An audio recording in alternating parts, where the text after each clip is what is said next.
Guys, ఎలా ఉన్నారు? Welcome back to my channel Nani vlogs. So ఇవాళ మనం గోధుమ రవ్వతో కిచిడి ఎలా చేయాలో చూసేద్దాం.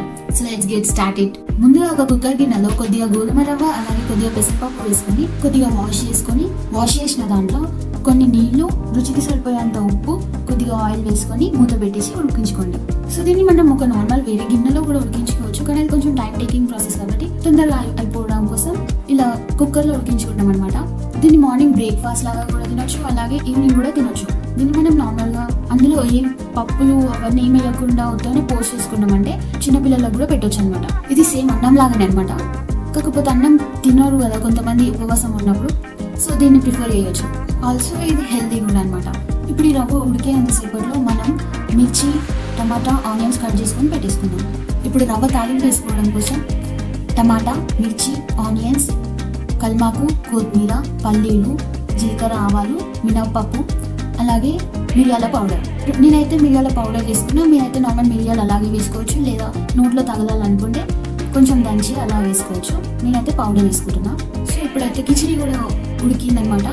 ఇప్పుడు తాలింపు కోసం ఒక గిన్నె తీసుకొని అందులో కొద్దిగా నెయ్యి, జీలకర్ర, ఆవాలు, మినపప్పు, పల్లీలు వేసుకొని అవి కొద్దిగా వేగాక అందులో కల్మాకు, పచ్చిమిర్చి వేసుకొని అవి కొద్దిగా వేగనివ్వాలి. ఇప్పుడే కొంచెం వేగాక అందులో కట్ చేసి పెట్టుకున్న టమాటా అలాగే ఉల్లిగడ్డ కూడా వేసేసి కలిపేయండి. అవి మగ్గడం కోసం కొద్దిగా ఉప్పు వేసుకోండి, ఎందుకంటే మనం ఇందాక రవ్వలో ఆల్రెడీ మనం ఉప్పు వేసాం కాబట్టి ఇవి కొద్దిగా మగ్గడం కోసం ఇంకో కొద్దిగా ఉప్పు వేసుకొని కలిపేసి మూత పెట్టేయండి.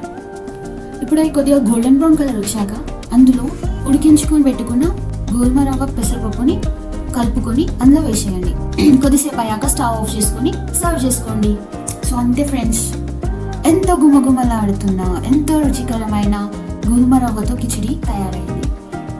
సో మీరు కూడా దీన్ని తప్పకుండా ట్రై చేయండి. ఒక పొద్దు ఉపవాసాలు ఉన్న వాళ్ళైతే దీన్ని తీసుకోవచ్చు టిఫిన్ లాగా. సో మీరు కూడా ట్రై చేయండి.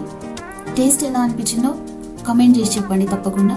ఈ వీడియో మీకు నచ్చినట్టయితే లైక్ చేయండి, సబ్స్క్రైబ్ చేసుకోండి. See in the next video. Bye by.